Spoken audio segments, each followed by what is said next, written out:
નમસ્કાર મિત્રો, સ્વાગત છે તમારું માર્કેટ બુલેટિન ચેનલમાં. માર્કેટ બુલેટિન ચેનલમાં તમને ખ્યાલ જ છે, આપણે પોસ્ટ કરીએ છીએ શેર બજાર તથા આઈપીઓ લગતા તમામ મહત્ત્વના અને ઝડપી સમાચાર, એ પણ આપણી ગુજરાતી ભાષામાં. આ ચેનલમાં આપણે શેર બજારના અપડેટ તથા આઈપીઓ અને એસએમઈ આઈપીઓના તમામ મહત્ત્વના અપડેટ પોસ્ટ કરીએ છીએ. તો હજુ સુધી તમે ચેનલને સબસ્ક્રાઈબ ન કરી હોય તો જલ્દી જ હમણાં કરી નાખો અને જલ્દીથી આપણા 10,000 સબસ્ક્રાઈબર પૂર્ણ થઈ જાય તેમાં સહયોગ કરો. તો ચાલો વધુ વાત ન કરતાં શરૂઆત કરીએ કે આજે એક ઐતિહાસિક દિવસ હતો. એચડીબી ફાઇનાન્શિયલ સર્વિસ લિમિટેડના આઈપીઓનો સંપૂર્ણપણે સક્સેસફુલી ક્લોઝ થયો છે, જેમાં ધમાકેદાર પ્રતિસાદ સાથે આઈપીઓનું સમાપન થયું છે. હવે આ વિડીયોમાં આપણે વાત કરીશું કે કઈ કેટેગરી પ્રમાણે એલોટમેન્ટની શક્યતા કેટલી છે, શું છે લાઈવ પ્રીમિયમ, આ તમામ વિગતવાર માહિતી મેળવશું, એ પણ આપણી ગુજરાતી ભાષામાં. ચાલો વધુ વાત ન કરતાં શરૂઆત કરીએ. આપણે અગાર જેમ વિડીયો બનાવ્યો હતો તેમાં પણ કહ્યું હતું કે આઈપીઓ 25 જૂનના રોજ શરૂ થયો હતો અને 27 તારીખે એટલે કે આજે પૂર્ણ થયો. શેરની ફેસ વેલ્યુ હતી ₹10 અને ભાવ હતો 700 થી 740 રૂપિયા. લોટ સાઇઝ હતી 20 શેરની અને આઈપીઓની સાઇઝ હતી 12,500 કરોડ, જેમાં ફ્રેશ ઇસ્યુ હતો 2500 કરોડનો અને ઓએફએસ હતો 10,000 કરોડનો. હવે આપ જે સ્ક્રીન ઉપર બે ઇમેજ જોઈ રહ્યા છો તે આપણા વિડીયોની ઇમેજ છે. આપણે જ્યારે આઈપીઓની જાહેરાત થઈ ત્યારે પણ શેર હોલ્ડર કોટા વિશે માહિતી આપવા માટે એક વિડીયો બનાવ્યો હતો. તેમાં શેર હોલ્ડર કોટા વિશે તમને કીધું હતું કે કઈ તારીખે તમે શેર લીધેલો હોવો જોઈએ અને શેર હોલ્ડર કોટામાં કેટલી રકમની કે કેટલા લોટની અરજી કરવાની છે તેની માહિતી આપી હતી. અને છેલ્લે જે આપણે વિડીયો બનાવ્યો હતો તેમાં આપણે 5 મેઇન બોર્ડ આઈપીઓનું વિશ્લેષણ એકી સાથે કર્યું હતું અને તે વિડીયોમાં પણ આપણે આગ્રહપૂર્વક કહ્યું હતું કે એચડીબી ફાઇનાન્શિયલ સર્વિસ લિમિટેડના આઈપીઓમાં એપ્લાય કરજો, તેમાં એલોટમેન્ટની શક્યતાઓ વધુ છે. તો તે બે વિડીયો જો આપણે જોયા હશે, ન જોયા હોય તો જે 5 આઈપીઓનું વિડીયોનું વિશ્લેષણ કર્યું હતું તે વિડીયો આપણે ખાસ જોઈ લેવો. તેમાં આપણે તમામ વિગતવાર માહિતી આપી હતી અને આગળ પણ આવા જ આઈપીઓના અપડેટ આપણે આપતા રહેશું. તો ચેનલને જો હજી સબસ્ક્રાઈબ ન કરી હોય તો હમણાં જ કરી લેજો. તો ચાલો વાત ન કરતાં વધુ મુખ્ય વાત કરીએ મુદ્દાની. તો એચડીબી ફાઇનાન્શિયલ સર્વિસીસના આઈપીઓનું આજે પૂર્ણાહુતિ થઈ છે. વાત કરીએ સબસ્ક્રિપ્શનની, એટલે કે પહેલાં વાત કરીશું આપણે શેર વાઇઝ. તો ક્યુઆઈબીમાં આવ્યું 58.64 ગણું, એચએનઆઈ સ્મોલ 10.56 ગણું, એચએનઆઈ 10 લાખ પ્લસમાં 12.44 ગણું, એચએનઆઈ 2 લાખ પ્લસમાં 6.79 ગણું, રિટેલમાં 1.49 ગણું, એમ્પ્લોયમાં 6.05 ગણું, શેર હોલ્ડર્સમાં 4.5 ગણું અને ટોટલ આવ્યું 17.64 ગણું. આ છે શેર વાઇઝ સબસ્ક્રિપ્શન.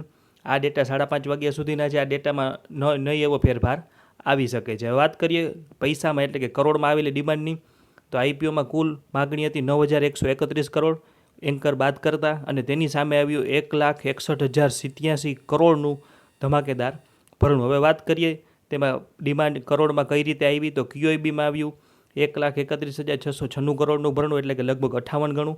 તેમાંથી 70,357 કરોડ એફઆઈઆઈ તરફથી અને 32,999 કરોડ ડીઆઈ તરફથી. અને મ્યુચ્યુઅલ ફંડ તરફથી આવ્યા 19,067 કરોડ અને અધર તરફથી આવ્યા 9,271 કરોડ. ત્યારબાદ વાત કરીએ એચએનઆઈ સ્મોલની, તો તેમાં આવ્યું 17,781 કરોડનું ભરણું. એચએનઆઈ 10 લાખવાળી પ્લસમાં આવ્યું 13,969 કરોડનું ભરણું, એટલે લગભગ 12 ગણું. ત્યારબાદ એચએનઆઈ 2 લાખ પ્લસમાં આવ્યું 3,812 કરોડનું ભરણું, એટલે કે લગભગ 6.79 ગણું. રિટેલમાં આવ્યું 5,861.74 કરોડનું સબસ્ક્રિપ્શન, એટલે કે લગભગ 1.5 ગણું. અને કર્મચારીમાં આવ્યું 120.94 કરોડનું ભરણું, એટલે કે લગભગ 6 ગણું. અને શેર હોલ્ડરમાં આવ્યું 5,626.67 કરોડનું ભરણું, એટલે કે લગભગ 4.5 ગણું. એટલે કે કુલ 9,131 કરોડની માગણી સામે આવ્યું 1,61,087 કરોડનું ધમાકેદાર ભરણું. હવે વાત કરીએ આપણે એપ્લિકેશન વાઇઝ બ્રેકઅપની, એટલે કે કેટલી અરજીઓ આવી તેના વિશે. તો એચએનઆઈમાં 10 લાખ પ્લસવાળી અરજીઓ આવી 1,20,583, એટલે કે લગભગ 2.22 ગણી. ત્યારબાદ એચએનઆઈ 2 લાખથી 10 લાખ વચ્ચેની અરજીઓ આવી 1,61,838, એટલે કે લગભગ 6.23 ગણી. રિટેલ કોટામાં આવી 24,21,508 અરજીઓ, એટલે કે 0.91 ગણી. એટલે કે રિટેલ કોટામાં અરજી વાઇઝ આઈપીઓ પૂર્ણ ન ભરાયો. તેથી રિટેલ કોટામાં તમામ મિત્રોને અભિનંદન કે તમને સંપૂર્ણ એલોટમેન્ટ મળશે. શેર હોલ્ડરમાં આવી 6,05,602 અરજી અને એમ્પ્લોય કોટામાં આવી 37,054 અરજી. હવે વાત કરીએ આપણે ચાન્સ ઓફ એલોટમેન્ટની, એટલે કે એલોટમેન્ટની શક્યતાની. તો બિગ એચએનઆઈમાં 2.2માંથી 1 અરજી, સ્મોલ એચએનઆઈમાં 6માંથી 1 અરજી, એટલે કે 6.2માંથી હજી આમાંથી કોઈ રિજેક્શન થોડું ઘણું બાદ થઈ શકે. ત્યારબાદ રિટેલમાં ફોર્મ એલોટમેન્ટ, એટલે કે રિટેલમાં તમામ મિત્રોને 20 શેર મળશે અને વધઘટનું જે કાંઈ એનું સબસ્ક્રિપ્શનનું લાસ્ટ ફિગર આવશે તેના ઉપરથી નિર્ણય આવશે. શેર હોલ્ડર્સમાં આવ્યું 4.5 ગણું, એટલે કે જે મિત્રોએ શેર હોલ્ડર કોટામાં 13 લોટની અરજી કરી હતી તે મિત્રોને 13 લોટમાંથી 3 લોટ મળવાની પૂરેપૂરી શક્યતા છે. આ અત્યારનું એક અમારી રફ ફિગરનું કેલ્ક્યુલેશન છે. આ ફિગરમાં થોડો ઘણો ફેરફાર થઈ શકે છે.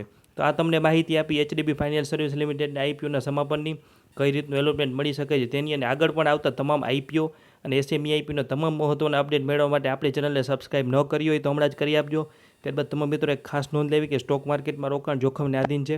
આ કોઈ ખરીદ વેચાણની સલાહ નથી, ટ્રેડિંગ ટિપ્સ નથી. આ વિડીયોમાં આપેલી માહિતી ઓફિશિયલ ડોક્યુમેન્ટ્સ ઉપરથી લીધેલી છે અને આ વિડીયો બનાવવા પાછળ અમારો કોઈ અંગત ફાયદો નથી. કોઈ પણ પ્રકાર રોકાણ કરતાં પહેલાં કે આઈપીઓમાં એપ્લાય કરતાં પહેલાં આપણે ના કે સલાહકારની સલાહ લેવી જરૂરી છે. તો આવા જ તમામ મહત્ત્વના અપડેટ એ પણ આપણી ગુજરાતી ભાષામાં મેળવવા માટે માર્કેટ બુલેટિન ચેનલ હમણાં જ લાઇક, શેર અને સબસ્ક્રાઇબ કરો. આભાર અને તમામ મિત્રોને ખૂબ ખૂબ અભિનંદન.